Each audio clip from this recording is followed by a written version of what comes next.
What is going on, YouTube Nation? This is Dark Dividend. If you guys are new to my YouTube channel, make sure you subscribe and hit the notification bell so you don't miss future videos. And thank you for the happy birthday wishes. So I have high 3-yield dividend stocks for you guys to check out. These are two of them you guys wanted me to review, and one of them I have for you guys. It's kind of a surprise. We're almost at 10,000 subscribers, and you guys are amazing. So you got to hit that notification bell after you subscribe. Smash that like button. Let's check these stocks out right now. First dividend stock is Camping World Holdings. It's sitting at 31.14. Dividend yield 7.63%, so we need to look a little bit more into them. PE ratio 5.88. Average volume 904.53K. Market cap 2.59 billion US dollars. Year range is 2085 to 4677. Major dip. Day range 3060 to 3132, and its previous close was 3168. So what do these guys do? Let's check these guys out. Camping World Holdings is an American corporation specializing in selling recreational vehicles, recreational vehicle parts, and recreational vehicle service. They also sell supplies for camping. The company has its headquarters in Illinois in October 2016 and became a publicly traded company when it raised $251 million in IPO. Camping World operates over 180 retail service locations in 46 states, also sells goods through mail order and online, claims to be the world's largest supplier of RV parts and supplies. So they're also reading this, their official presenting sponsored MLB, Championship Series, NASCAR's Camping World Truck Series, and National Hot Rods Association Camping World Drag Racing Series. So let's check these guys out a little bit more. Looking at some stuff with their RV for monthly payments. So take your RV to the next level. There's just some stuff with them. They have some perks here on their website. So they have all of America's favorite brands. So tailgating is a big thing. Don't forget that. They have gear right here. You can sell your RV. There's RV services that they have. There's a towing guy. And I'll show you some of the gears that they have. You can also shop for boats, which is kind of crazy. Let's check this out. I find this interesting. They also sell boats. So, that's another thing they have with their business. And they have some gear as well. They have some interesting stuff on their website as well that they sell for people. So that's just everything is RV related. So that's pretty nice. They also have a shelter. They have generators. They also have air conditioners and heat pumps, which is very interesting. They bring everything to the table, even toilets. So they have everything that you need with RVs and or boats. So it appears very nice and very attractive. Now let's check out their revenue and their dividend history. The revenue wise, 2015, this is in millions US dollars, 3,278, 2016, 3,516, 2017, 4,279, 2018, 4,792, 2019, 4,892, 2020, 5,446, and 2021 revenue is fantastic at 6,913. So huge revenue increase from 2015 to 2021. Now let's check out their dividend history. Right now we appear to have a pretty powerful dividend stock. So 2016, 2017 it was 8 cents, still at 8 cents, and then 2019 it blew up to 15 cents, 2020 and then it blew up to 17 cents, and then 2020 it was 23 cents, 2021 was 23 cents, and then 2021 was 50 cents, and then 2022 is 63 cents. So we're going to look a little bit more into these guys. The payout ratio is 46%. Number of dividend increases in the last 5 years is 6. Annualized dividend growth in 5 years is 52.51%. That's very attractive. That's something that I'm very interested in. You bought one share, you made $250 with a 7.89% dividend yield. Now let's look at one more thing. So I'm just on Market Beat, and I just want to go over a few things. Payout ratio based on trailing 12 months of earnings, 47.26%. Based on this year's estimates, 49.60%. Based on next year's estimates, 62.34%. Based on cash flow, 33.84%. So the track record of 3 years, right here, annualized 3-year dividend growth, 34.17%. Dividend yield is 8.02%. Annual dividend is $250. Now, again, this is not financial advice for entertainment purposes. Only disclaimer in the description. I can't, with these guys kind of being new and their revenue and everything, I'll go over their most recent revenue trends as well with their dividend safety. I can't confirm if they're safe. I'm not giving financial advice or advice regarding their dividend. I can't determine that, but that is a high yield. So just be aware of that if you are interested in that dividend stock. So I'll go over them financially recently. I'm just going over some quarterly financials. Revenue went up. Revenue was at $1.92 billion in September 2021. It was up 14.17%. Net income went up. Diluted EPS, net profit margin went up. Operating income, and then in December it still went up. Revenue $1.38 billion. 21.5% net income went up. Diluted EPS went up. Net profit margin went up. Operating income went up. Net change in cash went up. March. Revenue went up in March 2022, 6.72%. Net income went down. Diluted EPS, net profit margin went down. Operating income, net change in cash went down. Then in June, the revenue went up at $2.17 billion. It went up 5.18%. Net income went down a little bit. Diluted EPS went down. Net profit margin went down. Operating income went down. So net change in cash did go up at 91.55%. Cost of revenue was also pretty good at 11.51%. So I just want to go over that with you guys financially.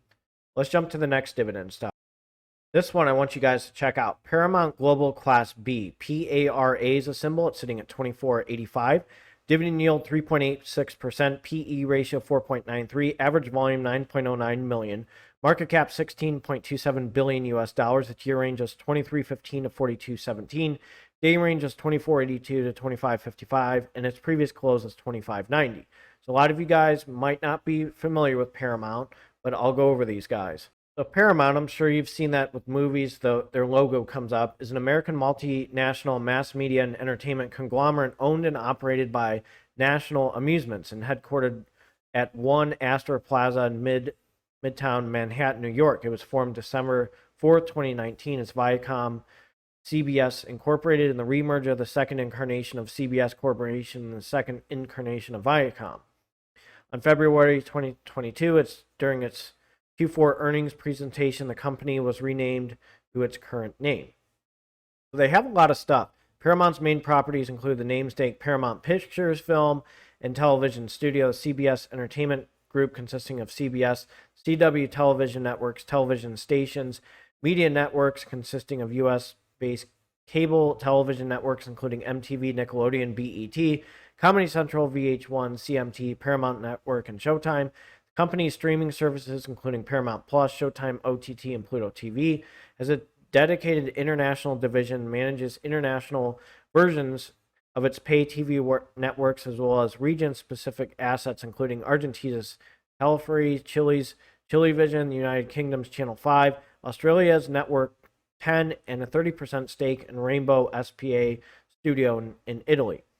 As of 2019, the company operates over 170 networks and reaches approximately 7 million subscribers in 180 countries.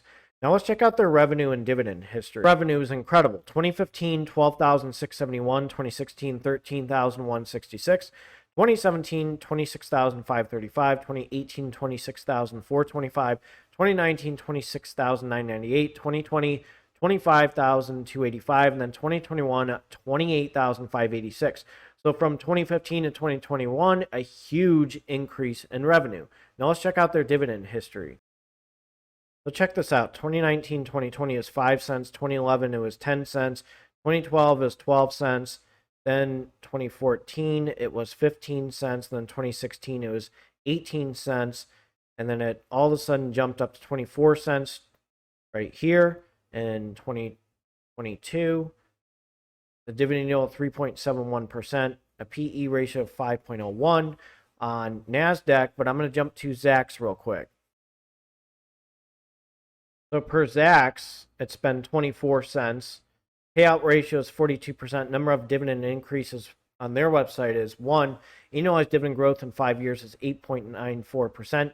Annual dividend, if you bought one share, you made 96 cents with a 3.71% dividend yield. So I went on both of them because I don't know if this one's up to date with Zacks, but I wanted to show you the payout ratio. Let's jump to the final dividend stock.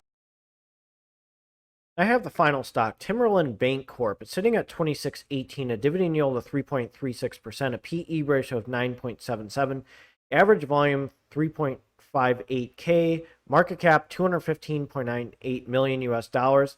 Year range was 2405 to 2992. Its day range was 26 to 2630, and its previous close was 2610. So we need to see where these guys are located. The map wise are located in Washington, kind of close to Seattle. They don't have that many locations, so that's one thing going against them. So kind of a small bank company, but we need to check out their revenue and their dividend history. These guys are one of the smaller companies, but their revenue is pretty strong. 2015, this is in millions US dollars, 40.69, 2016, 45.76, 2017, 50.70, 2018, 54.37, 2019, 70, 2020, 72, and then 2021 took a little bit of a hit at 72.12. But let's check out their dividend history. You guys had a little bit of bumps and bruises as a company. So 9 cents, 2016, 2017, 11 cents. They're a small company, remember. 2018, 13 cents. Then they did 23 cents, and then 2018, 13 cents, to 23 cents. Then to 2019, 15 cents. Then they got 25 cents in 2019. Then 2020, 20 cents. And then 2021, 31 cents, 21, then 31, then 21. And then they're at 22 cents. So a weird kind of dividend growth that they have. A payout ratio is 33%. Number of dividend increases in the last 5 years is 9. Dividend growth in 5 years is 17.13%. And remember, these guys are kind of a smaller bank stock. So, there's always a risk with these one. If you bought one share, you made 88 cents with a 3.37% dividend yield. So if you're new to this channel, make sure you subscribe and hit the notification bell so you don't miss future videos. Hopefully I did the dividend trends correctly with Paramount. PARA, Camping World Holdings, there is a risk with the high yield. So CWH, there is a dividend risk, with their revenue and everything, and their with what's going on with the economy.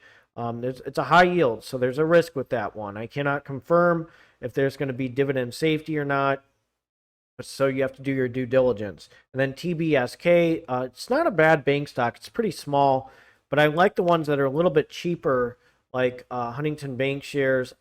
It's the industry ranked top 8%. It's sitting at 26 to 18. I think it's a little bit overvalued, to be honest. Regions Financials cheaper, has a pretty good dividend growth. Regions Financial. So Huntington Bank shares is a little bit cheaper. These guys are way smaller than these stocks, and they're pretty high. So, but the dividend growth is pretty strong. So again, it's a choice, but I'm going to put TBSK number 3, CWH number 1, unless there's a dividend cut, obviously, that'll change in the future. And then Para number 2. So let me know what you think of this video. If you are new to this YouTube channel, make sure you subscribe and hit the notification bell so you don't miss future videos. This is Dart Dividend. You guys have a good one.